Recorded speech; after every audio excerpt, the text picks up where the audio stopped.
Bonjour et bienvenue aux nombreuses personnes qui sont sur place. On a quand même 5 personnes dans le chat. Salut, comment allez-vous?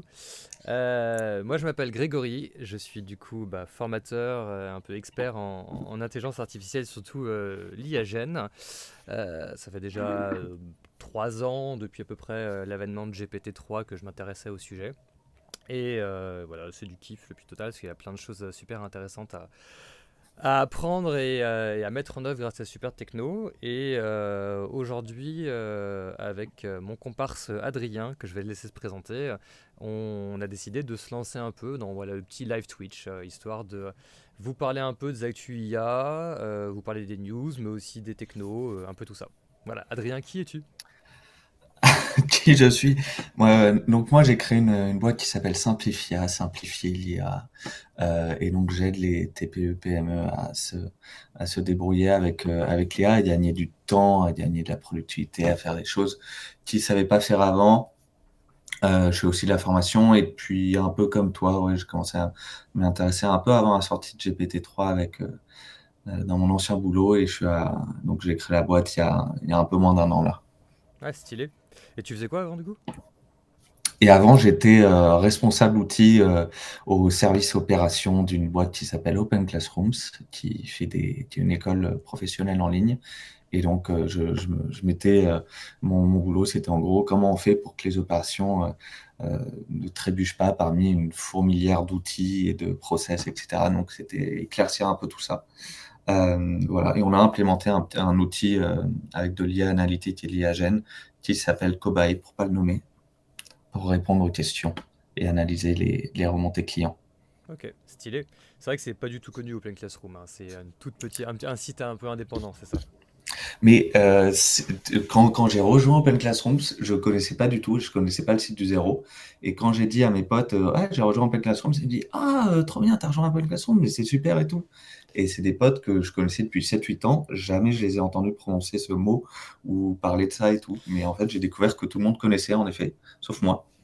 En effet, le site du zéro, surtout pour les gens qui voulaient être apprentis développeurs. Alors, ça fait un peu la casquette du mec qui commence à être vieux, hein. J'ai bientôt 40 ans, mais quand j'avais entre 15 et 18, à l'époque, c'était la référence pour apprendre à coder. T'apprenais à coder en PHP, tu commençais à apprendre à coder en JavaScript.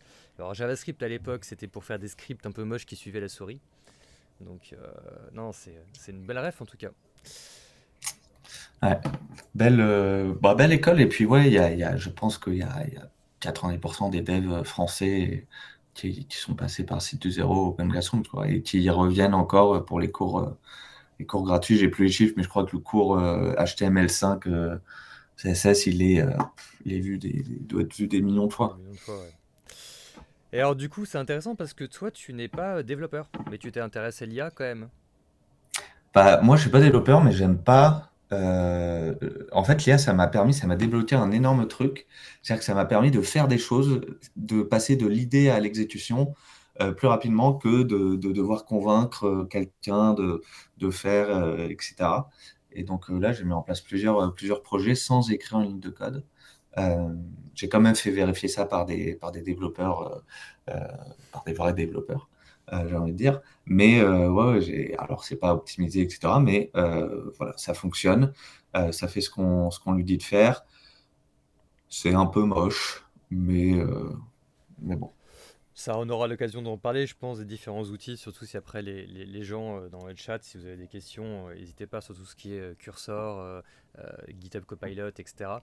Mais c'est clair que l'IA, pour le développement, c'est une révolution au sens déjà pour les devs parce qu'ils sont capables d'utiliser pour être plus productifs, mais pour Mm. les gens qui ne codaient pas avant, ça permet de créer encore plus, c'est de mettre les mains dans le cambouis d'une certaine façon. Et je connais même d'ailleurs j'ai un ami qui est musicien, il est pianiste professionnel, et en fait, pour son site, il s'est fait aider, alors à l'époque c'était de ChatGPT, et en fait, le gars a fini par coder lui-même, tu vois, en JavaScript, en HTML, en CSS, il a compris comment ça marchait. Bon, la tête était bien faite aussi, hein, mais pour réussir, donc l'IA, l'idée, disait tiens, tu dois faire tel bout de code, et finalement, c'est lui qui, tout seul, même sans l'IA, est capable de coder dans son site. Ouais, après, moi, je pense que tu peux pas non plus. Je pense qu'on n'est pas au point, ou peut-être qu'on n'y sera jamais, mais faut que tu aies la curiosité de comprendre ce que l'IA t'a codé et comment on est à un peu une échelle entre la ligne de code et une sorte de groupe de lignes de code. Tu es obligé de comprendre qu'est-ce que fait quoi pour vraiment pouvoir te dépatouiller et arriver à des choses un peu plus complexes. Si c'est faire une landing page, oui, tu demandes à ChatGPT, tu as une landing page, mais dès que tu veux des fonctionnalités, tu veux des pages qui interagissent entre elles, etc., là, il faut quand même s'y pencher. C'est pas juste en un prompt que tu as tout, quoi. Ouais, Beaucoup d'essais, etc. on n'y est pas encore. Ce que tu dis, c'est qu'il y a vraiment ce côté. L'IA est un outil, mais ça c'est vrai pour tout en fait. L'IA est un outil qui pour l'instant nous donne plus de pouvoir, vraiment le côté empowerment, mais c'est pas encore un outil qui va remplacer les développeurs. Oh non, non, tu vas remplacer développeur. Non, ça va remplacer ce qu'on appelle peut-être un peu vulgairement des pisseurs de code. Mais si tu écris juste du code sans savoir pourquoi, oui, l'IA te remplace. Par contre, si tu penses vraiment produit, si tu penses vraiment un site fonctionnel, etc., non, t'as besoin d'humain. Tu as besoin d'humain pour la charte graphique, pour le fonctionnement, pour avoir l'expertise de savoir quelle, euh, quelle ligne, enfin, quelle technique utilise moins de ressources ou va être plus rapide, bien sûr. Ok. Ah ouais, je vois. Bah, moi-même, tu vois, moi je suis développeur de formation, j'ai fait l'école 42 la toute première année, donc c'était l'école qui avait été créée par les gens d'Epitech et Xavier Niel avec l'argent de Xavier Niel du coup à Paris. Et c'est vrai que je suis ça avec beaucoup d'appétence parce que l'IA, alors à la fois ça fait un peu peur quand même malgré tout sur le dev, ce que tu dis, est-ce que demain j'aurai pas de travail? Il y a toujours ces craintes-là, je pense qu'on pourra les élaborer un peu là-dessus plus tard, mais c'est pour l'instant la vague, si on arrive à la surfer, c'est tellement de choses impressionnantes et au quotidien que ouais, ça donne envie de s'y plonger à fond quoi. Ouais, et ça simplifie un peu, c'est ce que je disais au début, c'est ça raccourcit le côté entre idée et mise en place. Donc, t'es pas développeur, tu vas pouvoir arriver à construire quelque chose, un prototype, un proof of concept, comme on appelle ça, beaucoup plus vite que de devoir passer par un développeur, lui transmettre ta vision, etc. Donc, peut-être là aussi, ça va aller plus vite. Je pense pas que ça va remplacer des métiers ou alors des métiers très monotâches. Mm. Euh, mais je pense pas que l'IA, je sais pas, j'ai pas l'impression qu'il y ait des cas où il y ait des gens qui ont remplacé des métiers humains par l'IA. Il y avait cette histoire du mec, je crois, en Suède, qui avait viré tout un département informatique, qui avait remplacé par ChatGPT. Bon, il avait posté des annonces d'embauche 2 semaines après, quoi. Donc, Oui, et oui, j'ai entendu parler de ça comme ça, ou pas mal d'annonces, je crois que c'était Klarna, ou je suis pas sûr, mais oui, qui avait dit, nous, c'est bon, on a remplacé toutes les personnes qui étaient en front desk pour ouais, répondre au téléphone par de l'IA. Et je crois qu'ils sont un peu revenus sur le sujet quand même, mais ça serait un truc un peu à tu suivre. m'étonnes. Ouais. Et, et donc aujourd'hui, on a décidé de commencer. Donc ouais, c'est notre premier stream tous les deux. Alors pardon d'avance s'il y a des petites erreurs techniques, le son, si ça va pas, etc. Mais on a décidé de commencer par un peu un débrief. L'idée là de ce stream, c'est principalement de parler d'actu, de débattre un peu, peut-être de faire des démos un peu tech par moment, ou en tout cas de montrer des outils vite fait. Mais, euh, mais vraiment, voilà, essayer de suivre un peu sur le mode conversationnel l'IA qui va quand même plus vite qu'un cheval au galop, hein, parce que tous les jours, tu as des annonces, chaque semaine, tu as des trucs. Mais du coup, aujourd'hui, on voulait commencer par d'abord ton débrief en fait sur le WAICF. Qu'est-ce que ça veut dire cet acronyme WAICF? Je sais pas comment, enfin, je sais pas comment les gens en parlent. Je pense pas qu'il y ait des gens qui disent le WECF. Le WAIF. Le WECF. Non, c'est le alors World AI Cannes Festival, donc le festival de Cannes de l'IA, qui existe depuis quelques années déjà. C'était pas la première édition, j'en avais jamais entendu parler.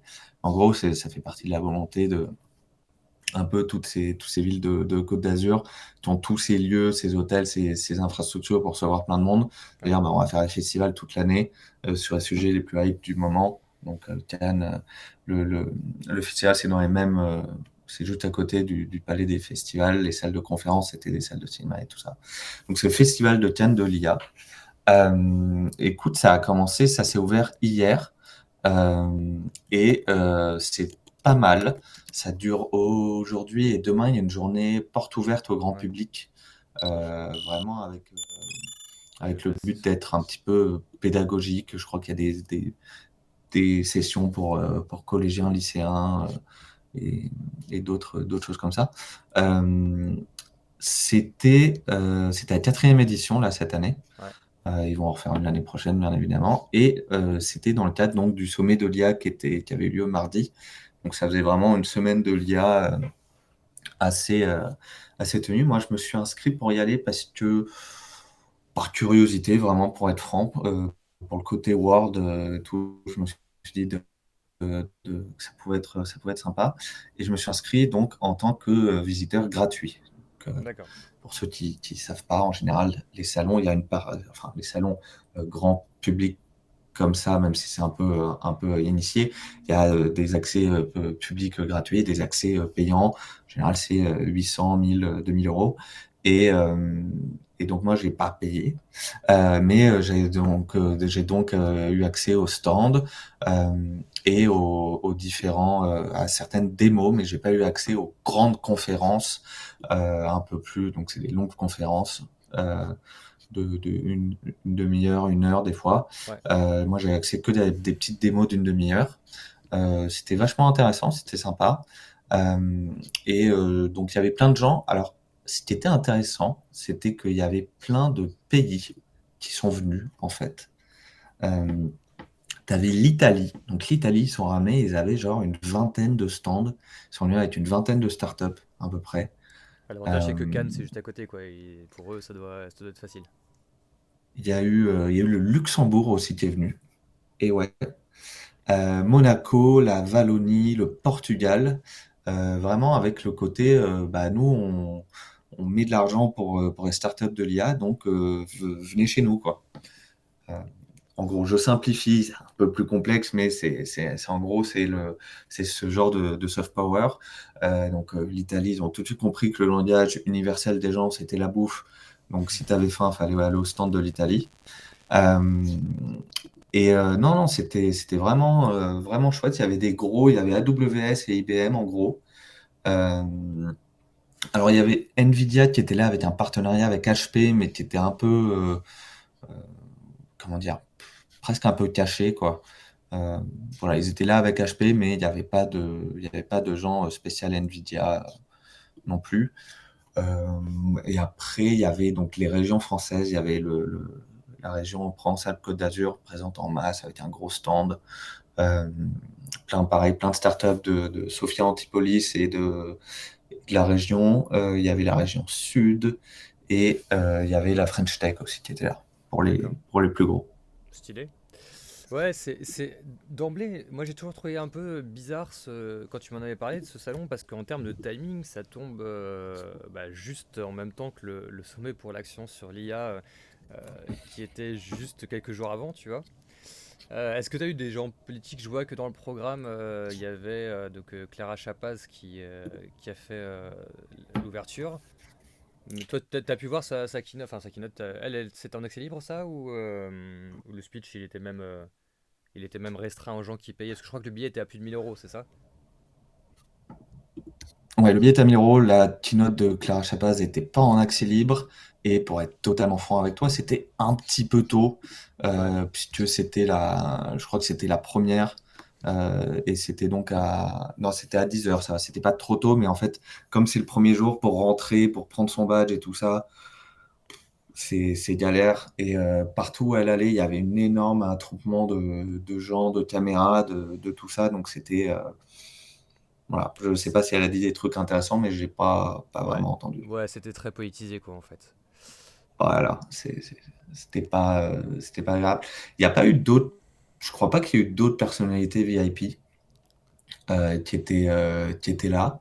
Alors, ouais, il y a eu une autre personnalité un peu VIP, mais ça, c'est mon côté. Donc, moi, je suis fan de Formule 1 et il y avait une stratégiste de Formule 1 qui a fait une petite conférence avec AWS sur les données en Formule 1. Donc, D'accord. bon, pour moi, c'était une VIP, mais en vrai, personne ne l'a reconnue. Sinon, non, à part ça, il n'y avait pas vraiment de gros trucs à tout moment. Et pour revenir sur ce que disait, c'est la suite du sommet sur action sur l'IA.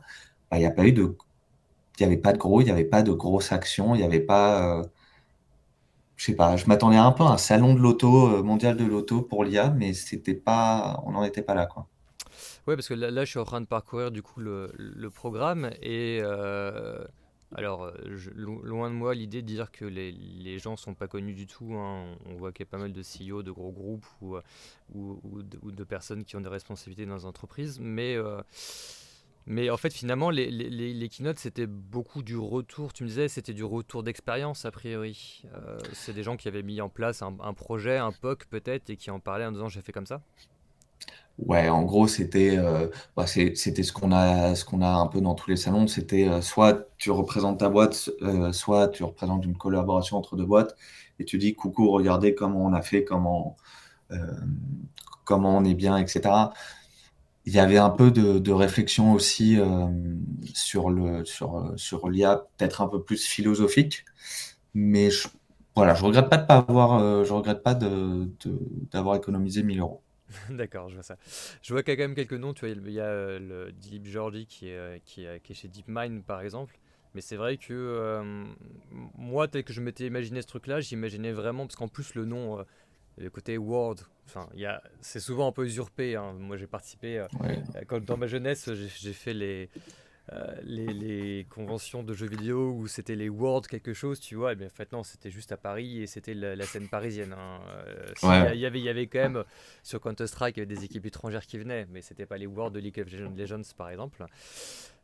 Ouais, donc en fait, toi, t'as trouvé. Alors, à la fois, t'as pas voulu prendre le billet, mais t'as trouvé plus intéressant d'aller voir les démos et rencontrer les gens, en fait, c'est ça?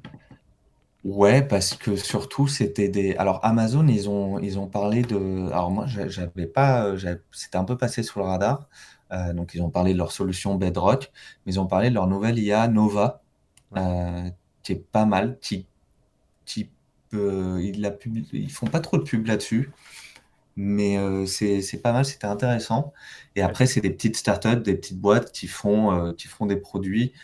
Bah, en gros, à chaque fois, c'est grosso modo, c'est entre un utilisateur et l'IA et mettre l'IA entre toi et tes données, en gros.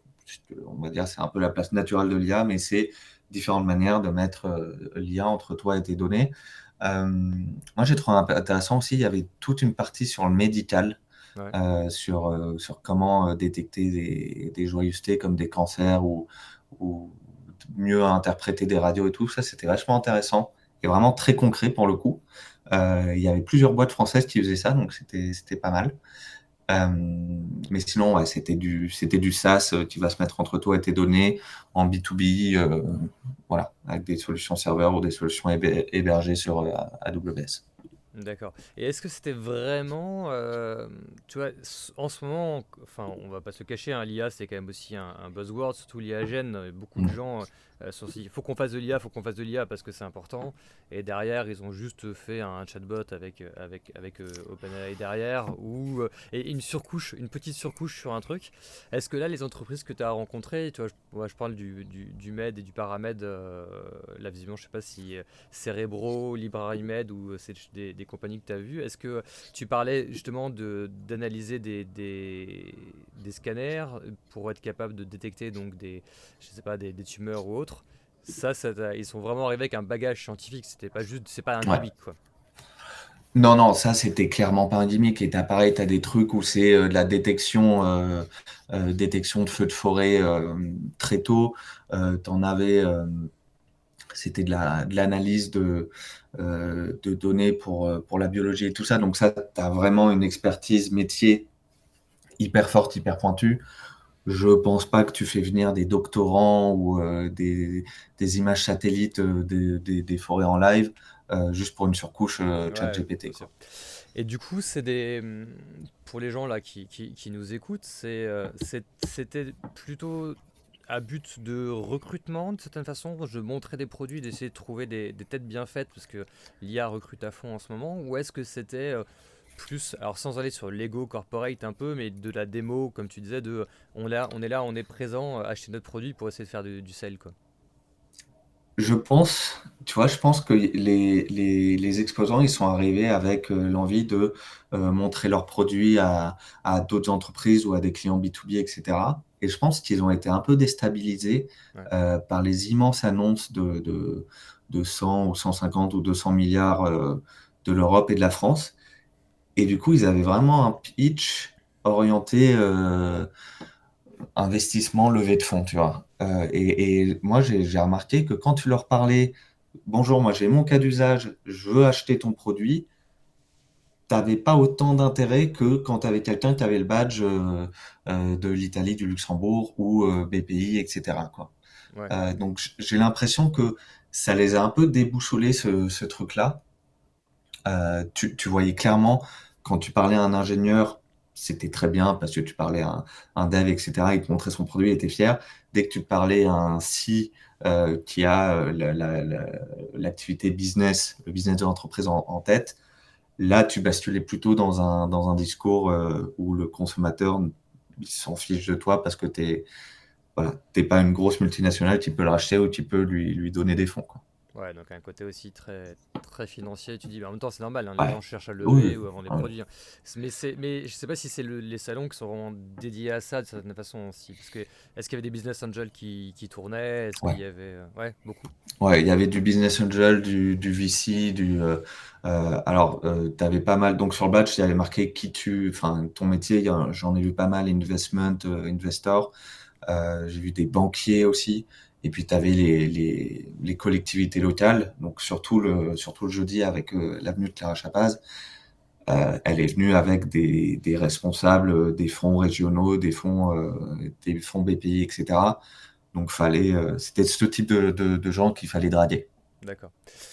Mais du coup, si on résume grossièrement, toi, de ton côté, tu as trouvé que c'était un salon qui était intéressant parce qu'il y avait des démos et parce que tu as pu voir des projets. Mais si toi, tu venais en tant que consultant formateur pour essayer de te vendre toi-même en disant, tiens, est-ce que je pourrais un petit peu vous aider? Ça, c'était pas forcément le lieu pour. Il n'y avait pas de PME non plus, c'était plutôt des startups de gros groupes qui étaient là, tu disais? Il y avait des startups où il y avait des gros, mais alors il n'y avait pas des gros groupes, c'est-à-dire qu'il y avait pas, tu vois, il y avait pas genre Dust ou Mistral, enfin Ah, Mistral, je pense qu'il y a autre chose à faire. Misra, ils étaient pas là, par exemple? Ouais, mais je m'attendrais à ce qu'ils soient Non, présents, non, tu vois. Ouais.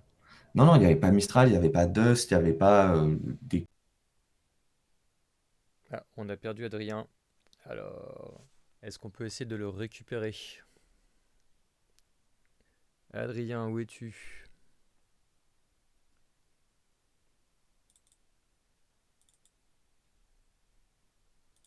Il y avait Tesla aussi qui était là. Aucune idée de ce qu'ils foutaient là. Ouais, Euh, et après, ouais, c'était des startups ou des scale-up un peu européennes, pas vraiment du reste du monde, vraiment Europe de l'Ouest ok. centrée. Ok, je vois. On t'a perdu un tout petit instant, je sais pas pourquoi ta cam a disparu, je t'ai remis, tu t'es reconnecté. Voilà. Bon, Non, ok. voilà, en gros, donc vraiment pour résumer, ouais, donc c'est un salon finalement. Enfin, toi, qu'est-ce que t'en as retiré? Est-ce que c'était un peu déceptif finalement d'y aller? Parce que, bah, alors certes, t'as pas payé le billet à 1000 euros, donc t'as pas vu les conférences, mais ça, on en parlera après, des retours un peu des confs aussi qu'on peut voir ailleurs par ailleurs. Mais t'as quand même investi du temps, un transport, un hébergement, donc qu'est-ce que t'en as retiré? Est-ce que c'est le genre de truc que tu referais? Je pense que je le referai parce que je pense que ça va tellement vite, tu peux pas vraiment t'attendre. Enfin, tu peux pas. Euh, je vois le chat. Alors, Ah, c'est un vrai chat. on doit parler de cuisine maintenant, si j'ai bien compris, parce qu'on s'est fait prompt D'accord. Donc, engineer hacker. Vas-y, continue. 3 œufs, 3 œufs et de la farine. Non, en fait, je regrette pas parce que je pense que tu découvres des choses. J'ai découvert des outils, des trucs où les gens ils ont des idées. C'est ça qui est fou. Mais tu vois, je peux pas m'empêcher de penser que, par exemple, j'ai vu 4-5 outils qui pourraient m'intéresser, mais j'ai envie de les utiliser, mais en même temps, j'ai pas envie parce que je sais pas si dans 5 mois ils seront encore là. Ouais. Euh, donc voilà, c'est sympa, c'est agréable de voir toute cette émulsion et tout ça.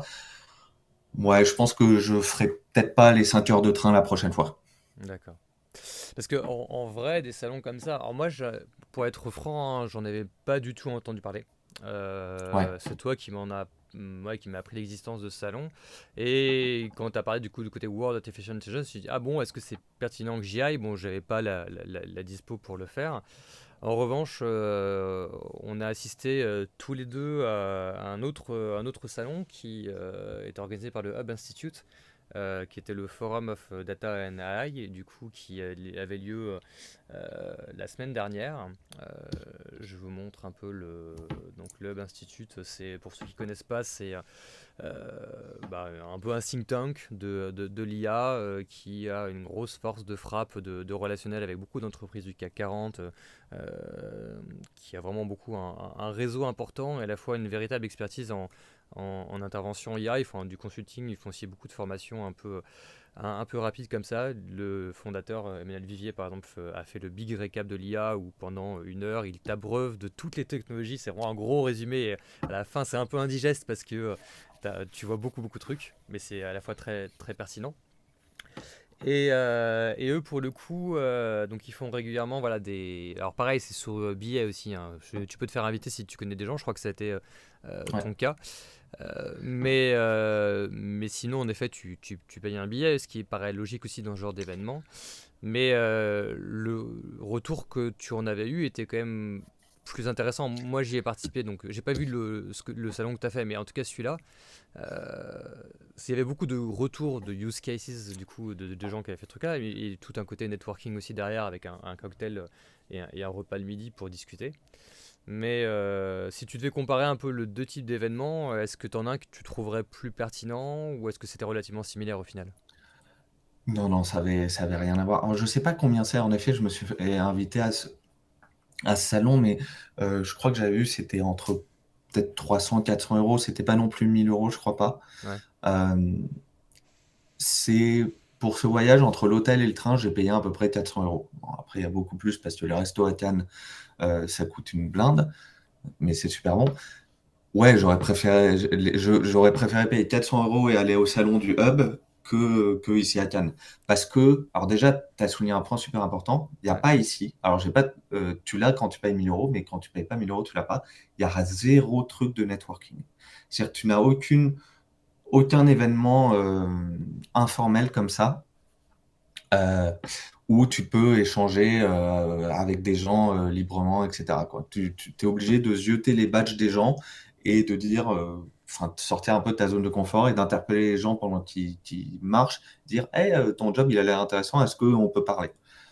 Je te dis oui ou non, mais bon, c'est pas très pratique dans un salon comme ça où tu as beaucoup de, où tu te croises et tout. Donc ça, c'était un peu dommage. ouais. Le hub aussi, ce que j'ai bien aimé, c'est que c'était bah ouais, tu payais, mais j'ai trouvé les contenus beaucoup plus pertinents que, encore une fois, je les ai pas vus, mais les conférences du World AI Festival, c'était un peu plus déconnecté de moi, ma sphère PME, TPE applicable, quoi. Ouais. Je pense que là, on était vraiment sur du très macro, et si tu parles pas à un ingénieur ou un dev, t'auras pas de concret.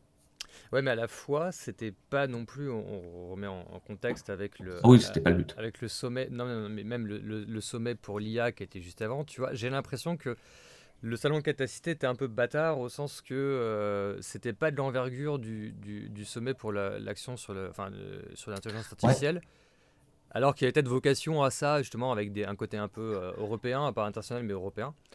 Et à la fois, c'était pas un événement pour networker et pour se vendre aussi ou pour apprendre. Même en termes de. Je veux dire, si jamais tu devais revenir sur un seul truc que tu avais vraiment kiffé, donc tu me disais que c'était plutôt les démos. ouais. Il y a un projet en particulier qui t'a parlé, on peut peut-être en parler un peu plus en détail, mais est-ce que tu trouvais que ça valait le coup juste pour avoir ces informations-là ou peut-être que d'autres sommets parisiens ou d'autres salons parisiens ou simplement rencontrer des gens était peut-être plus utile? Je pense que oui, ça vaut le coup parce que je sais pas comment j'aurais découvert ces autres boîtes autres que via Salon. Peut-être qu'elles auraient popé sur l'Ardeur, peut-être pas. Mais je suis d'accord avec toi sur le côté un peu bâtard. Pour te donner un peu, je pense que ça résume bien ce salon. Euh, Donc en gros, à Cannes, il y a ce truc, c'est le palais des festivals qui est sur le port, sur la plage. Et ben nous, on était à côté. D'accord. Donc en fait, t'as ce grand truc, t'es Cannes et tout, et t'es à côté. Euh, tu passes devant les marches, tu vois les marches avec le tapis rouge, tout le monde se prend en photo, et toi, tu vas derrière, sur la sortie, pas dans le local poubelle, mais à côté de l'entrée du parking, quoi. Donc c'est un peu cette occasion manquée, ce côté un peu bâtard qui, je pense, résume bien ce salon. C'est-à-dire que les gens étaient super sympas, il y avait plein de bonne volonté, il y avait plein de trucs, enfin les démos étaient géniales, encore une fois. Mais World AI Festival, on n'en est pas là. Tu dis que c'est où du coup par rapport au tapis rouge? Je suis curieux de voir. Euh, alors, vas-y, zoom sur la petite pointe là, Ouais, Palais des Festivals, ouais. un Tac, peu à droite, un peu vers la droite, c'est ça, ouais, quand même. remonte un peu. Hop. Pas les festivals, pas les congrès ici, ouais. Donc, tu vois là, alors, ça c'est Le festival de Cannes, ouais, avec les marches. Oui, ah oui, mais il y a des voitures là où il n'y a plus de voitures. Et ben nous, c'est le bâtiment juste en dessous.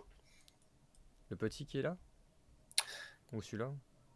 Non, non, ça c'est des tentes, c'est le bâtiment avec la grosse rotonde, avec le gros truc rond, en D'accord. bas à gauche un peu. Ah oui, le lieu est sympa quand même, malgré tout, dans l'idée. Oui, oui, oui, mais il est à côté. Oui, C'est pas. Voilà, c'est ça l'entrée. d'accord. Bon, tu te dis que tu peux repartir avec un yacht, quoi. Ouais, je pense que les gens dans leur yacht, ils avaient une bonne visibilité du salon. Non, C'est non, ça. mais ouais, c'est ça. Alors, c'est un peu, peut-être un peu, c'est un peu changé, mais voilà. Non, non, c'est très sympa, c'est très bien. Voilà, mais après, je pense que c'est moi aussi qui m'attendais peut-être pas, peut-être à trop, peut-être à beaucoup. Euh, mais par contre, ce que j'ai bien apprécié, ça, on en avait discuté un petit peu rapidement, c'est que c'est le premier salon que je fais qui est purement sur l'IA. C'est-à-dire que c'est pas. J'étais allé l'année dernière à un salon, c'était Customer Support et IA. Et c'est limite, tu vois, le stylo, le mec qui a rajouté et IA à la fin parce que c'est à la mode. Ou le salon à Paris, Big Data et IA ou API et IA. Là, c'était IA first. Et donc, c'était un peu rafraîchissant de voir vraiment des solutions où tu construis avec des choses où le produit c'est l'IA, plutôt que de rajouter de l'IA sur quelque chose d'existant. Ouais, donc c'est quand même bon signe d'une certaine façon que tu commences à avoir des salons dédiés, parce que on critique et c'est facile à faire, surtout depuis notre siège, parce que c'est pas nous qui avons organisé l'événement ni quoi que ce soit. Mais c'est quand même, ils ont investi de la thune pour Ouais. louer un espace de palais des congrès, un petit palais des congrès. Ils ont fait venir quand même pas mal de gens. L'événement en global doit être un succès quand même, je pense, pour l'envergure. Mais peut-être éclipsé par le mauvais timing avec ce Je forum. pense, ouais, ouais, je suis d'accord avec toi. Je pense qu'en fait, le sommet de l'IA qui annonce des 200 milliards et tout ça, Mistral qui signe un partenariat avec Orange, Bouygues qui offre Perplexity, bref, toutes ces annonces du début de semaine font que quand tu arrives au festival, tu dis, ah bah, je vais voir Mistral, je vais voir du Perplexity, du Bouygues, du Orange, des gros. Et tu arrives et il n'y a pas de gros. Il y a un petit stand AWS, un petit stand IBM. euh, et voilà. Et après, c'est que des nouveaux qui demandent à être découverts, mais Ouais, c'est c'est que ça. des nouveaux et des petites startups. Mais c'est vrai que du coup, Par contre, bah, vas-y, continue. non, je dis par contre, ce qui est vraiment chouette, c'est que tu vois les pouvoirs publics, les actions qu'ils font. C'est pas, tu vois, qu'ils sont pas là pour rigoler, qu'ils sont là pour attirer du talent et que ils te montrent leurs universités, ils te montrent leurs chercheurs, ils te montrent leurs boîtes. Et donc ça, c'était sympa de voir toute cette dynamique, même si limitée à l'Europe de l'Ouest, mais toute cette dynamique, même au niveau région, au niveau département, de gens qui cherchent à pousser leur boîte. Ouais, en fait, ce qu'on on parlait de ça la dernière fois, c'est qu'on commence à avoir une véritable prise de conscience au niveau, et donc forcément le sommet pour l'action sur l'IA, on va en parler, mais de l'Europe et de la France en particulier, où au début, on était clairement à la ramasse et en retard, surtout en termes d'investissement. Tu vois, on parle de Mistral, qui est une compagnie française, mais Mistral, il faut savoir qu'elle est majoritairement backupée par AWS, enfin par Amazon, par par des fonds qui sont quand même des fonds étrangers. Donc ça reste une boîte française certes, mais du coup voilà, et c'est aussi pour ça que Mistral d'ailleurs n'était pas forcément très aimé. J'ai l'impression que Mistral n'était pas très aimé par l'État français. Mm. Je serais curieux d'en discuter un jour avec son fondateur si je peux le rencontrer, mais il y a un peu, tu vois, il y a eu un revirement avec le chat qui est arrivé. On va en parler un peu du chat. Et d'ailleurs, si vous êtes abonné Free Mobile, peut-être la news la plus importante pour les gens qui seraient concernés par Free, vous avez un accès gratuit à l'IA donc de Mistral pendant un an au truc pro. Donc je crois que c'est quand même une petite quinzaine ou vingtaine d'euros économisés. Tu as aussi Bouygues qui fait ça maintenant avec qui du coup? C'était avec Claude, non? Perplexity. Perplexity, ouais, donc c'est ça. Ouais. Mm. Oui, tout à l'heure, j'ai dit que c'était Orange et Mistral, mais Orange et Mistral, ils ont signé un partenariat de données et j'ai confondu. Et je crois que c'est même pas Free Mobile, je crois que c'est Free Mobile ou Box, hein, où t'as ça. Oui, oui, c'est possible. Moi, je suis abonné Free Bon. et du coup, je croyais que. Mais c'est vrai, oui, ça se trouve, si t'as la box, en tout cas, ils ont fait de la com. Je crois que on peut le voir. Hein, t'as Free, le chat, et t'as ce côté, le chat pro, du coup. Ouais. Écris-moi une et tu peux demander. Ouais. Si, pour t'abonner mobile Free, a priori. Je sais pas si la box ça Ah, marche. ok.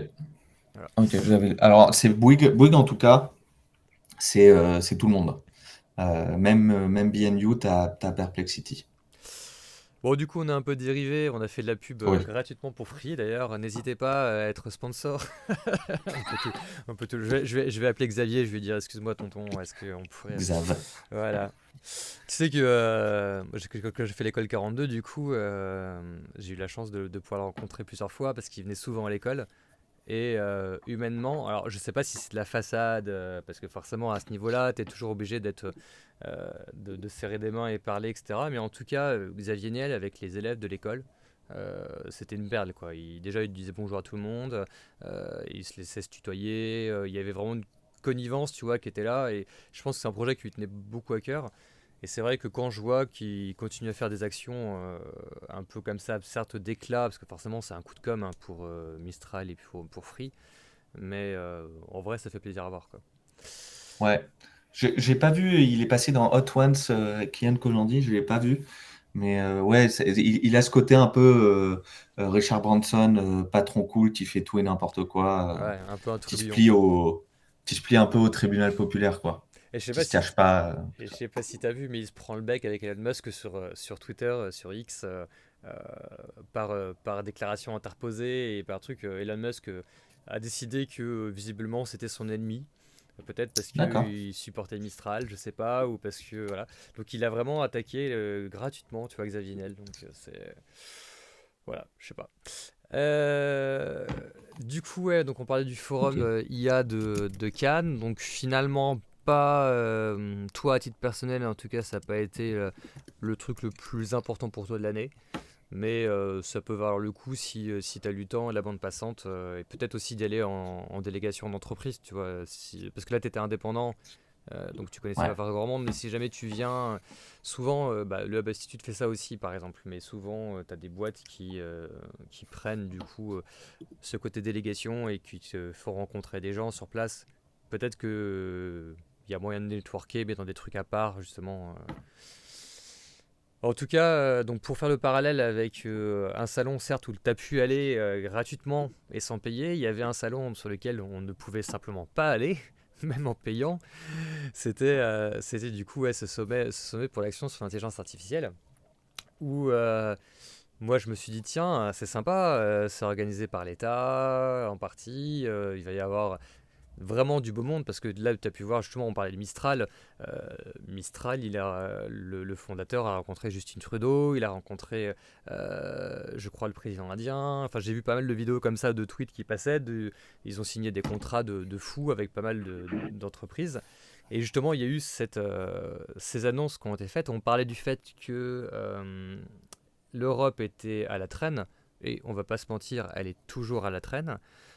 Mais au niveau du sommet, il y a eu cette annonce, entre autres, ouais, de environ 100, on parle de 109 milliards visiblement d'après Perplexity, là, d'investissement. Est-ce que tu as un peu suivi l'affaire, toi, de ton côté? Alors, Moi, j'avais postulé pour aller je crois que ça s'appelait le Business Day, c'était à Station F le 11. Ouais. Donc j'ai reçu un joli mail de refus. Mais j'ai des, j'ai des connaissances qui sont allées, qui bossent pour des boîtes comme Conto, enfin un peu des grosses startups parisiennes qui ont pu mettre les pieds là-bas. Bon, c'est pas de regret, mais c'est vrai que voilà, il y avait du beau monde. Sommet pour l'IA, je pense qu'en effet, à moins que tu t'appelles Elon Musk et tu te payes une présidence à coups de milliards, je pense que tu pouvais pas être invité. Non, c'était vraiment ouais, les milliards annoncés. Ah, parce qu'il y a eu plusieurs annonces. Il y a eu le partenariat avec les Émirats Arabes Unis pour 30 à 70 milliards. Ouais. Bon, déjà, c'est de la fourchette quand même assez impressionnante. Il y a un investissement canadien aussi, je crois. Euh, et il y a Macron qui a dit 109 milliards. Et après, il y a la présidente de la Commission européenne qui a dit au niveau européen 200 et quelques milliards. Bref, ça dépote pas mal. J'ai pas encore ils disent dans les grandes lignes pourquoi ça va être. J'ai pas encore vraiment ce pourquoi ça va être. Moi, j'ai l'impression, en ayant vu quelques investisseurs et des speeches d'investisseurs, eux, ils cherchent vraiment le prochain Mistral, le prochain OpenAI français pour armer un peu plus l'Europe avec des grosses boîtes comme ça et pas faire la bêtise qui a été faite bah, du coup avec Mistral de laisser les fonds américains avoir une participation majeure. Ouais. Mais après, c'est un truc, je sais pas, alors c'est mon côté un peu pessimiste et anti-chauvin, je pense, mais d'expérience, toutes les, euh, toutes les initiatives que j'ai vues comme ça, qui étaient vraiment franco-françaises ou qui étaient européennes, au niveau de l'investissement pour contrer bah, pratiquement les GAFAM, d'ailleurs en vrai on dit plus GAFAM maintenant, on dit Batman, alors c'est assez rigolo cet acronyme, mais en gros, euh, j'ai souvenir d'un espèce d'Amazon du livre avec tous les libraires français qui voulaient essayer de se mettre ensemble pour justement concurrencer Amazon et le projet est quasiment mort-né. T'avais pas mal de... Alors certes, il y a beaucoup de choses qui sont faites avec Betagouv par exemple, avec des startups d'État, et ça c'est une scène qui est assez vivace. Mais c'est vrai qu'on n'a pas de gros acteurs de l'IA, en tout cas ouais, nationaux derrière. Alors il y a beaucoup de belles paroles. Tu vois, on parlait de la French Tech. On a déjà rencontré Gilles Babinet, par exemple, qui est un mec extraordinairement intéressant. Quand tu lui parles, etc., il est le héros de tout ça. Mais j'ai l'impression qu'on peine, enfin jusque-là qu'on peinait en tout cas à suivre, quand on voit que OpenAI, avec SoftBank, avec Bank of America, avec Nvidia en partie, etc., a dit bah nous on va mettre 200 milliards et puis on va les mettre sur 5 ans, mais en gros on commence dès maintenant, tu vois. Jusque-là on était là, on se garde la France, on dit bah oui, nos cibles elles sont à quelques millions quoi. Mm. Je, Après, moi, je me dis, en Europe, à part le seul exemple, c'est Airbus, mais euh, à part Airbus, on n'est pas fort à créer des grosses boîtes comme ça, à amplitude mondiale. Tu vois, on a perdu Nokia, euh, tu peux dire éventuellement Spotify, mais je pense que nous, on n'a pas forcément la mentalité de dire on veut une domination mondiale. Mm. C'est drôle pour l'Europe qui a eu une domination mondiale pendant 2000 ans, mais euh, tu vois, quand tu vas aux États-Unis, c'est moi je vais être le premier de tout le monde partout et tout. Et nous, on commence sur je veux d'abord le marché français, après le marché européen, ou le marché anglais, ou le marché US, etc., etc. Donc, moi, je pense pas que ça soit grave qu'on n'ait pas comme ça de champion de l'IA. Par contre, ouais, construire des data centers avec des fonds français et pouvoir avoir une certaine indépendance, oui, Mais ça, là, ça, clairement. ça, on les a déjà. Alors pareil, on a peut-être raté le coche, mais on a des grands groupes en France avec des gros data centers. Je pense à OVH par exemple. Alors OVH a eu des problèmes dernièrement. Enfin, il y a déjà un bout de temps où il y a eu des. Je sais pas si tu te souviens, il y a eu un feu dans leur data center. À Ils avaient perdu Strasbourg. beaucoup de données. Mais ça reste quand même un acteur français avec Oscar Clavat du coup. Enfin, tu vois, on a quand même des ressources, et puis on revient sur Free aussi.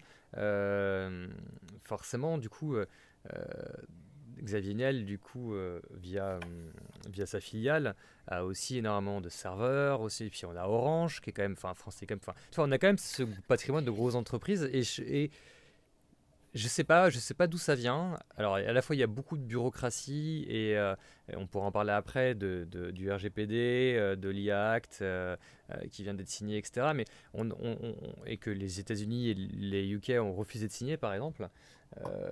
Est-ce que tu penses que, alors, je sais pas si on est très compétent pour s'avancer, mais à notre niveau en tout cas, est-ce que la réglementation et puis cette espèce d'inertie de bureaucratie en Europe, est-ce que tu as déjà vécu ça, toi, dans des entreprises avec qui tu as bossé? Est-ce qu'il y avait déjà des questions qui étaient un peu légitimes, mais qui finalement étaient bloquantes pour avancer? Bah, moi, je suis peut-être un peu prudent, surtout avec l'IA, et donc je préfère peut-être plus une réglementation un peu forte, mais qui a un bon sens derrière. Je vais te donner un exemple. Quand j'ai implémenté un outil IA chez Open Classrooms, j'ai passé 6 mois avec le département légal, avec le département cybersécurité pour expliquer et comprendre le machin qu'on voulait faire, comprendre déjà l'IA et tout, c'était en 2023, donc c'était encore un peu fraîchouille. Euh, et au final, on avait un projet qui était hyper cadré, qui était bien ficelé, qui est passé au board sans souci, parce qu'il y avait cette sérénité derrière de dire, on n'est pas des cow-boys, oui, on a une nouvelle technologie, mais c'est sur un socle solide, c'est pas un projet un peu n'importe quoi, c'est pas faire de l'IA pour faire de l'IA. Et ça nous permet d'avoir un socle comme ça solide. C'est peut-être je suis trop prudent et peut-être pas assez aventuré, mais je trouve que surtout quand une technologie sur l'IA, on parle de traitement de données, enfin les exemples où il y a eu des foirades, les billets de première classe gratuits de Air Canada, le Chevrolet Silverado Ouais. gratuit, Ou Samsung, tu sais, euh, Samsung qui avait balancé, les ingénieurs avaient balancé du coup des données confidentielles dans ChatGPT, par exemple. voilà, mais enfin le Shadow IT à l'ère de l'IA, je pense que ça coûte ou ça coûtera beaucoup plus cher aux entreprises que de passer 3 à 6 mois de plus à étudier la légalité d'une application. Voilà, après c'est Ouais, mon humble avis de mon côté, mais moi je préfère prôner quelque chose qui est peut-être moins puissant et et moins rapide, mais plus sûr et plus solide. bah, je te rejoins là-dessus au sens surtout que maintenant on a des solutions open source. Tu vois, on parle beaucoup des LLM, donc les large language models, mais on a aussi des SLM, donc les small language models, qui, en fait, il n'y a pas besoin d'avoir un bazooka pour exploser une mouche, tu vois, sur tous les trucs. Donc c'est vrai que selon le besoin, on peut faire attention en prenant de l'open source. Alors attention à l'open source, il y a d'autres considérations qui rentrent en jeu après sur la maintenance, sur la mise à jour, sur simplement même le fait de déployer. Il faut des compétences pour pouvoir le faire. Alors que l'avantage d'un chat GPT, d'un Claude ou même d'un Grok, tu vois, c'est que ils ont des interfaces. Même Mistral aussi. Et Mistral, du coup, enfin, ils hostent leur propre modèle. Donc c'est vrai que c'est un peu sur l'étagère et c'est plus simple. Mais clairement, on peut utiliser des outils qui sont de qualité maintenant en étant hostés sur des plateformes françaises ou européennes. Ça, c'est clairement quelque chose qui est important. Ouais, et vraiment, moi, je pars du principe que il y a eu ça, il y a eu l'effet DeepSeek où tout le monde dit, waouh, DeepSeek, c'est trop bien, c'est génial, une révolution. Alors, je pense que révolution, on l'a un peu trop entendu, mais regarde par rapport à ton usage, t'as pas besoin du tout dernier. Tu peux faire tourner plein de trucs sur GPT 3.5 Turbo. Il Bah, n'y a pas de ça, souci à ça, quoi. ça dépend vraiment de ton besoin. C'est-à-dire que là où je suis pas d'accord, c'est sur tu vois, clairement du 3.5 ou du 4, du 4O, 4O mini sur OpenAI ou des modèles comme Haiku chez Claude ou de petits, des Mistral 7B par exemple, qui sont trop légers et qui tournent en local. Euh, c'est pertinent du coup ouais, sur des tâches de traduction, sur des tâches de rédaction d'email par exemple, etc., qui sont capables de faire très très bien. Sur ce que DeepSeek et par exemple Deep Research aussi dernièrement avec OpenAI, ce qui mettent en avant, c'est vraiment ce côté, maintenant on est capable de faire de la réflexion, de faire de la réflexion au niveau de l'inférence. Et ça, c'est quelque chose que tu n'as pas pour l'instant Oui, avec des modèles open source faciles à mettre en place. DeepSeek, tu peux l'utiliser, mais DeepSeek pour faire tourner en local, le modèle il est bridé à fond quoi. oui, enfin, je sais plus qui j'entendais, quelqu'un qui était, enfin, là où je veux dire, oui, tu as des cas d'usage peut-être sur DeepSeek avec la chain of thought et tout ça, et OpenAI est en train de répliquer là, alors, ils ont fait un reset de leur nomenclature, donc ils m'ont perdu. Je crois qu'ils vont tout appeler GPT-5 maintenant. Ouais, Euh, j'ai vu ça. Ouais. donc tant mieux. Mais ok, mais quelqu'un qui utilise juste pour dire trouve-moi une boulangerie dans le coin ou pour reprendre la question de Pierre, comment faire des crêpes, lâche-moi avec ton DeepSeek. Ah bah, Je m'en fiche que tu as fait un VPN chinois euh, bariolé louche pour accéder à ça et avoir un accès à DeepSeek. c'est sûr. Ça, ça- Bah, surtout la recette des crêpes. Encore que, on peut considérer que si on fait une recherche, parce que tu sais, là, moi je suis à moitié breton et personne n'est jamais d'accord sur la recette des crêpes. Donc peut-être qu'il y a moyen que l'IA, une bonne fois pour toutes, dise non, non, en fait, c'est 3 œufs et pas 4 quoi. Euh, Je, je veux pas m'aventurer dans ce débat.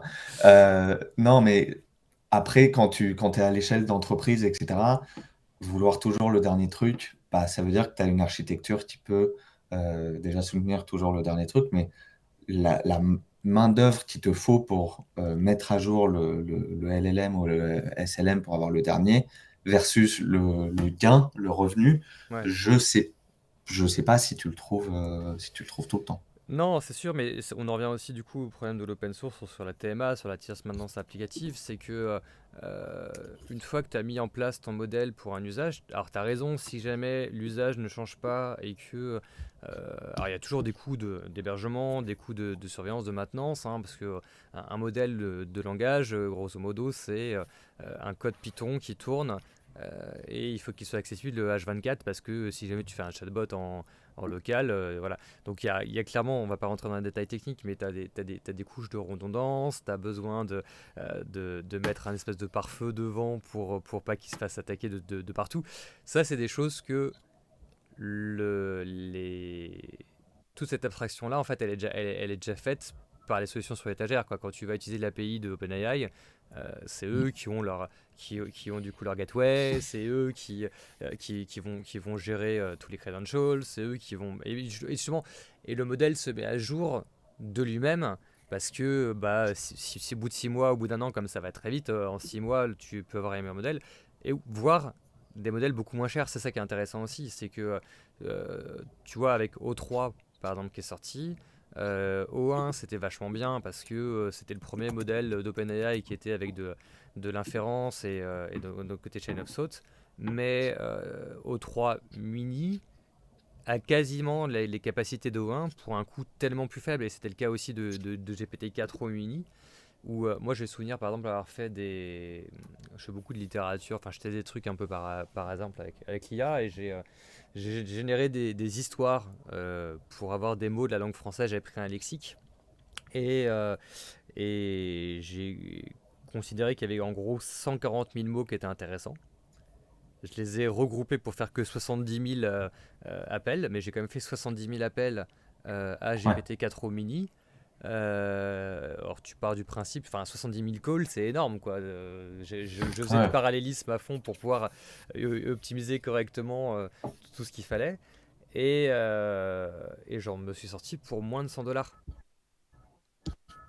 Donc, Ouais. donc Ouais, tu vois, non, mais ouais. Hop. en parlant de coup, je vais te parler une fois que j'ai rencontré au salon qui s'appelle Altermind. Ouais, Donc Alter, A-L-T-E-R, et Mind, M-A-I-N-D. Donc voilà, il y a AI dans Mind. Et ils ont une solution qu'ils ont présentée qui s'appelle Gravity. Et en gros, c'est une sorte de dashboard intermédiaire. Donc tu peux connecter des plugins, des API, etc.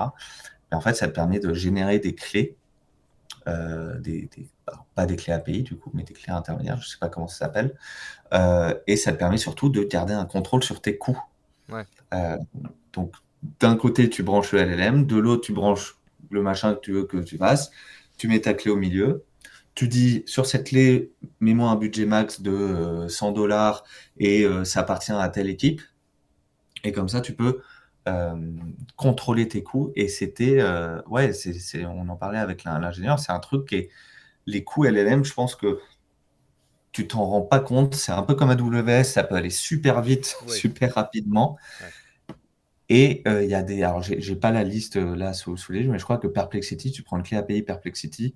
Ouais, tu prends une clé API Perplexity, tu n'as aucun moyen de savoir si c'est pour le projet bleu, ton client W ou Trucmuche. C'est une clé Perplexity. Ouais, d'ailleurs, bah, quand tu fais un peu les choses bien, tu sépares, en fait, tu fais des clés, même OpenAI, hein, tu fais une clé par client, voire une clé Ouais.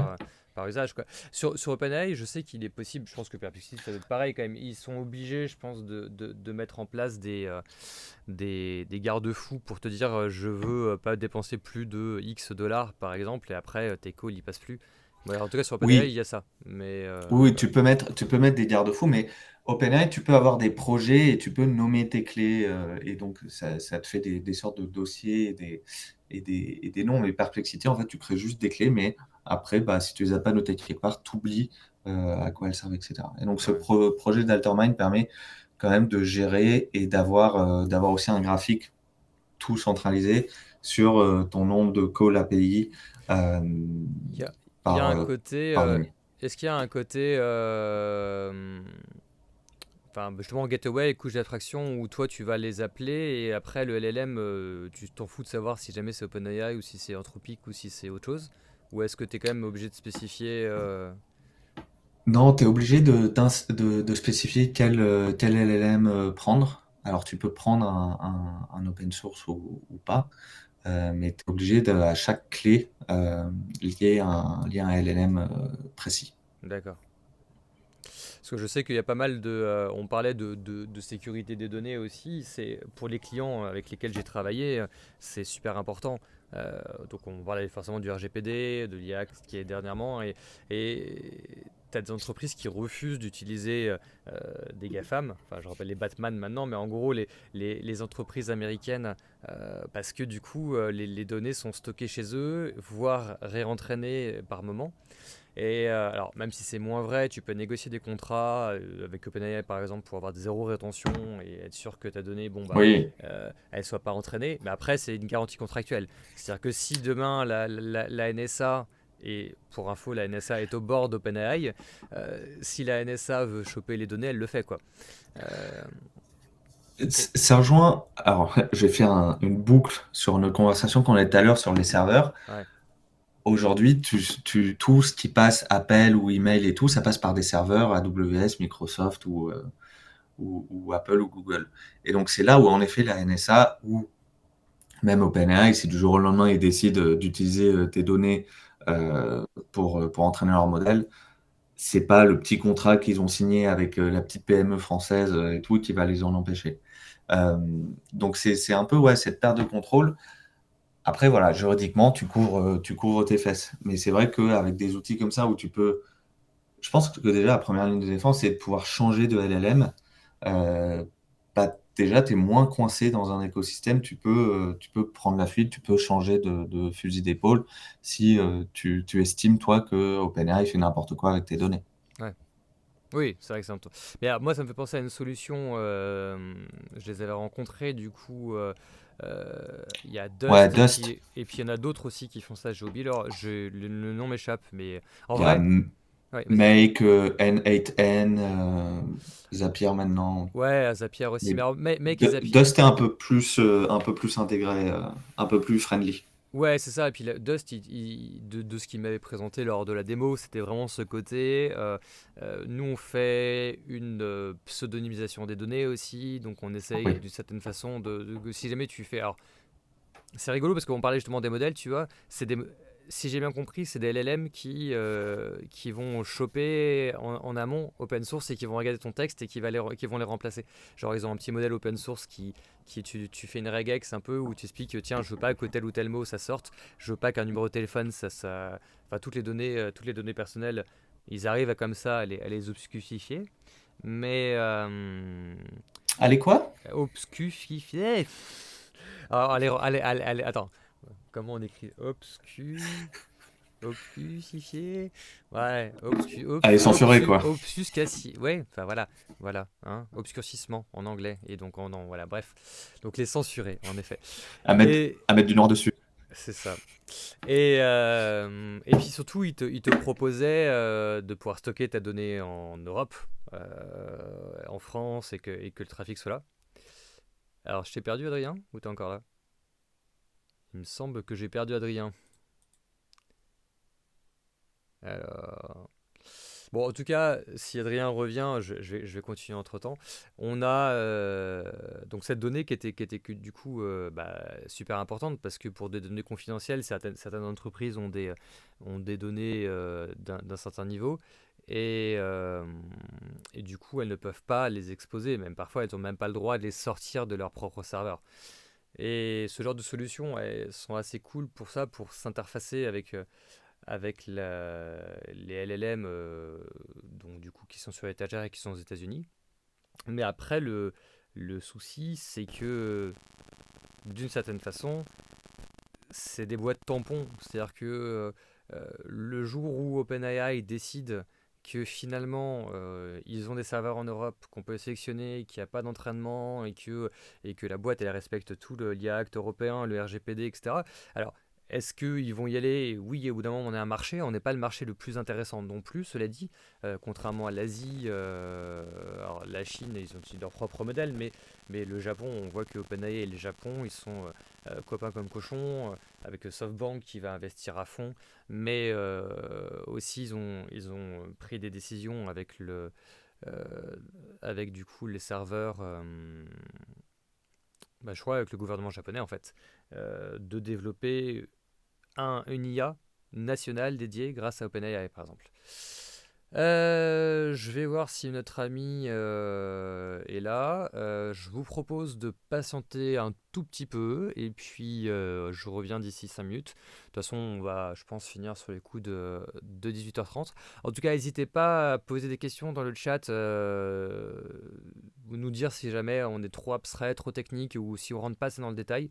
L'idée, c'est vraiment à la fois de vous présenter un peu les news. Donc là, on parle des salons qui avaient lieu dernièrement, mais aussi on peut parler des technos, on peut vous faire des petites démos rapides, on peut esquisser en tout cas le sujet.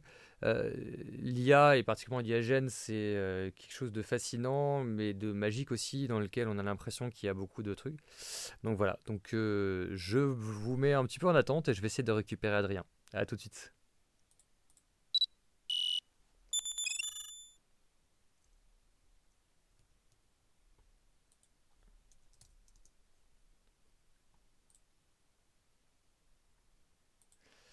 Alors, est-ce que tu es là? Tac, tac, tac, tac.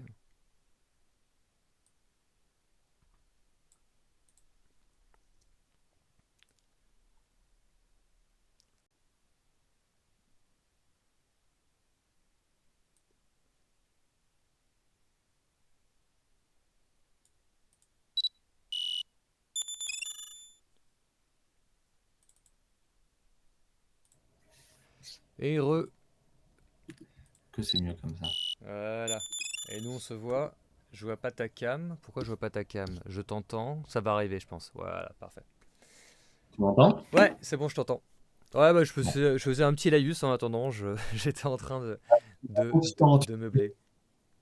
Non, mais je t'ai entendu un peu. Je t'entendais, voilà. Ok, bon, Bref. super.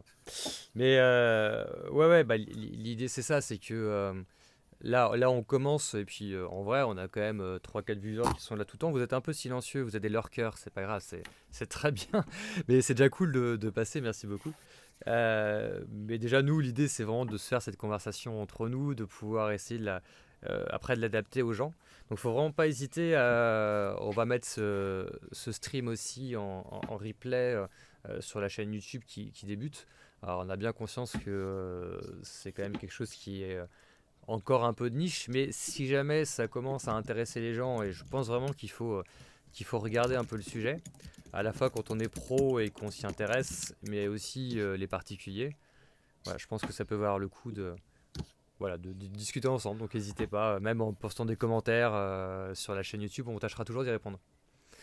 Yes, carrément. Et puis ça permet aussi d'aller un peu au-delà des effets un peu de news, ce qui se passe souvent quand c'est des news techno où il y a la moitié de la nouveauté qui est un petit peu trop simplifiée ou complètement obscurantifiée, comme dirait Grégory, par les médias. Je sais pas, médias et par les médias grand public. Oui, ils vont pas parler en détail de ça. Donc, si vraiment vous avez des questions, est-ce que DeepSeek, je donne mes données au gouvernement chinois? Voilà, la réponse est oui, mais voilà, on peut La réponse c'est pas oui, parler. la réponse est plus mitigée que ça. Ils ont pas.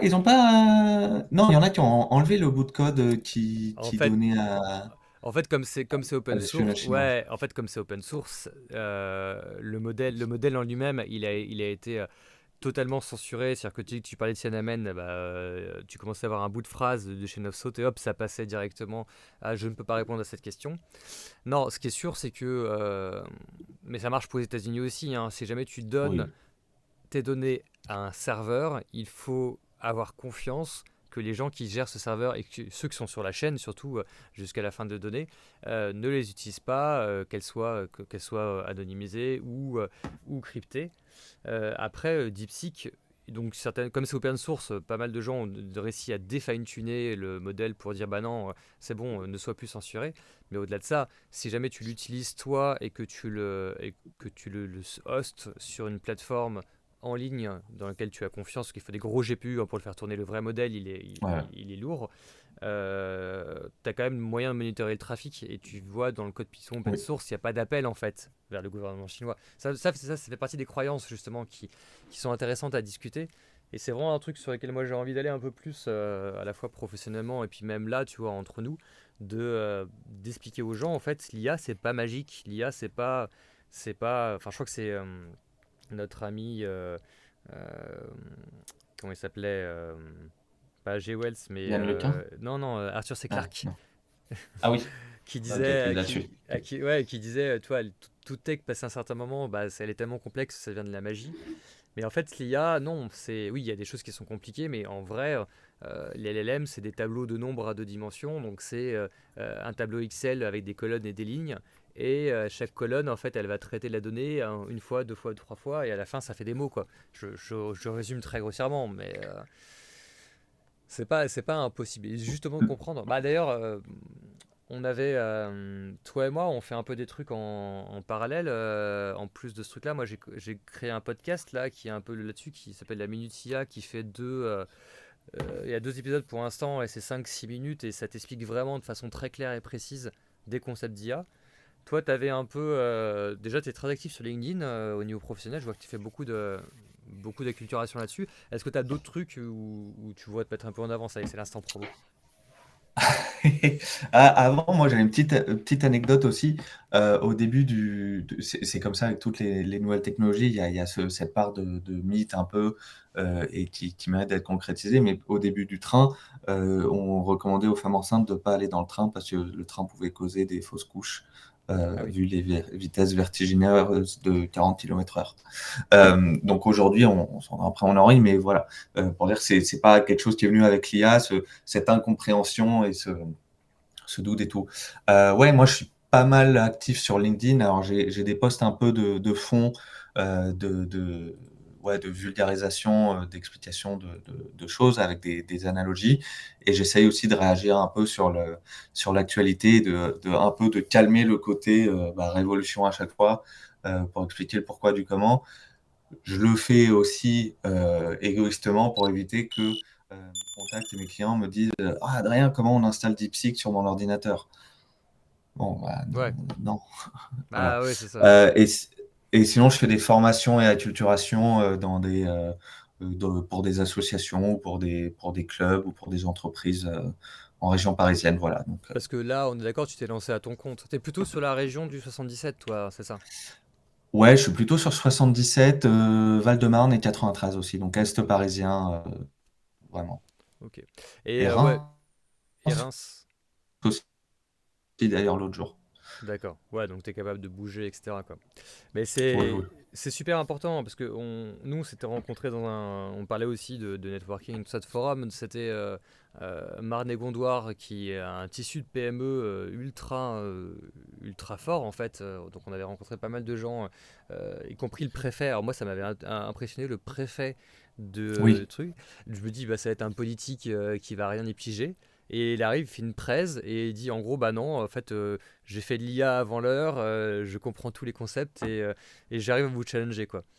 Et alors, c'était assez intéressant.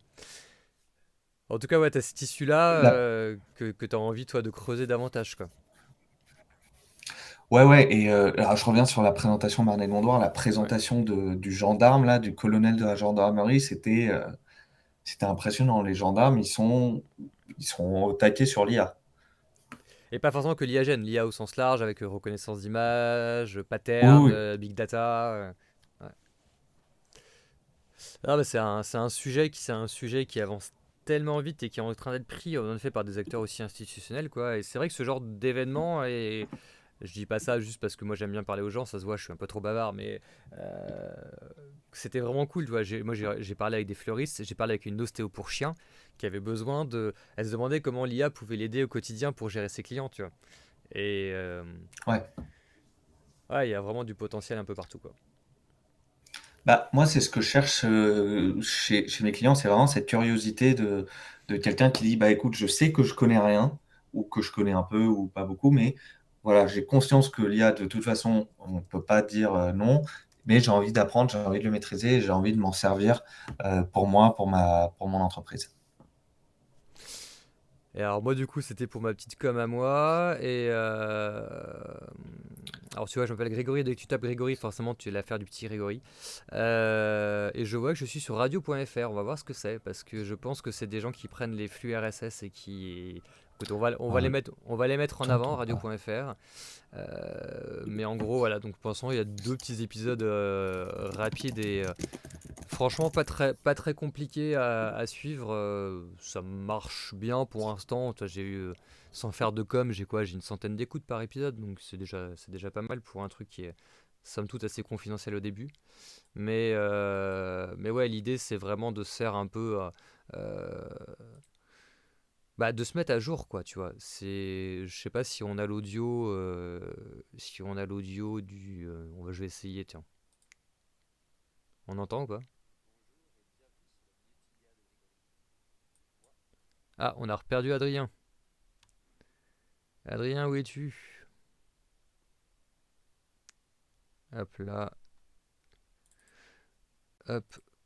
On utilise un outil qui s'appelle Streamlabs. Je ne sais pas si vous connaissez pour ceux qui ont déjà fait du streaming.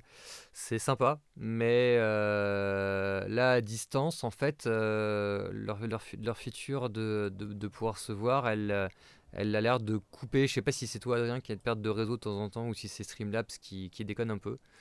Euh, mais là t'es revenu. Ok. Non, j'utilise mon téléphone en partage de connexion, il est en train de surchauffer. Ah oui, ok.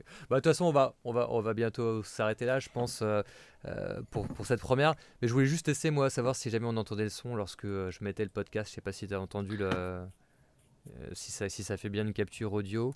Je fais desktop audio pour voir. Hop,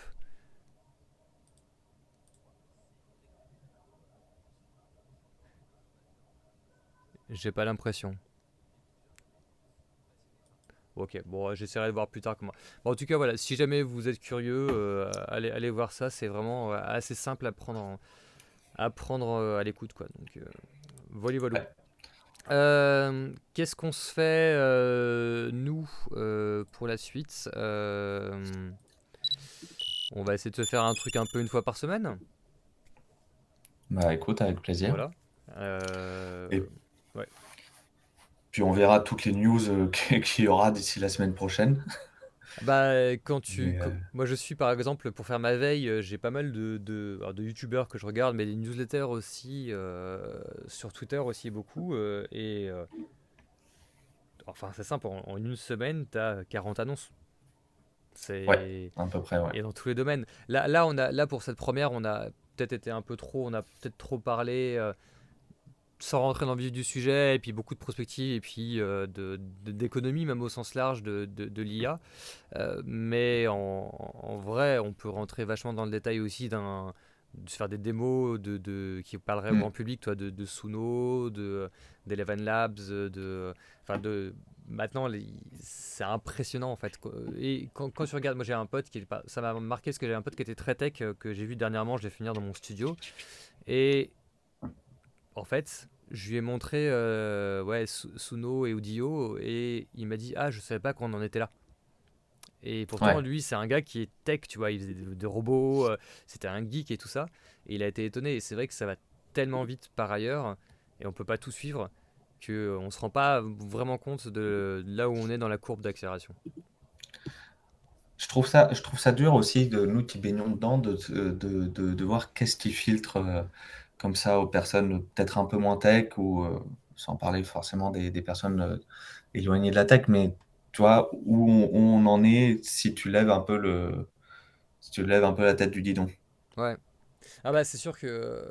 alors, si tu vas chercher Madame ou Monsieur Michu qui du coup va suivre les informations sur TF1 ou au journal de 20 heures, tu vois, c'est sûr que il y a grosse disparité. Est-ce que c'est les gens qu'on cible directement? Je suis pas sûr parce que il commence à y avoir quand même beaucoup d'acculturation Non, dans le milieu de l'entreprise aussi. Tu vois, toi c'est les PME, moi c'est un peu plus les gros groupes, mais quand tu débarques dans une boîte et que en formation t'expliques aux gens et que tu leur dis bah un LLM c'est ça et qu'ils te regardent avec grands yeux en disant ah bah je savais pas que en fait c'était un outil qui faisait des prédictions de mots. Enfin, tu vois, et pourtant, ils l'utilisent au quotidien déjà, parce que tu parlais de Shadow IT, il y a en effet des gens qui n'ont pas le droit d'utiliser ChatGPT, mais sur leur téléphone au travail, ils se privent pas, quoi. Donc, ouais, ouais, voilà, beaucoup de sujets en tout cas. Bah, si là en commentaire de la vidéo, n'hésitez pas à participer, vous nous dites ce qui vous intéresse, on essaiera d'aller un peu plus vers ça. Puis nous, de notre côté, on va réfléchir un petit peu au sujet intéressant à suivre, quoi. En tout cas, merci pour la discussion, ça elle marche. était super cool, super enrichissante. Rien que juste discuter entre nous, je trouve ça super cool, quoi. Donc, C'est clair, faut qu'on c'est clair. continue. Merci pour la petite interview et puis pour avoir mis en place techniquement tout ce petit truc. Ouais, c'est pas parfait, mais écoute, ça a tourné quand même, donc il y a encore des petites choses à améliorer, et puis voilà, et puis bon, bah, l'esprit machine, hein, je sais pas ce que ça va donner, si ça vous plaît en tout cas, on essaiera de continuer assez régulièrement, quoi. En tout cas, il y a beaucoup de choses à dire. Ça marche. Ouais, Allez, allez, à bon bientôt, week-end. salut! Ciao.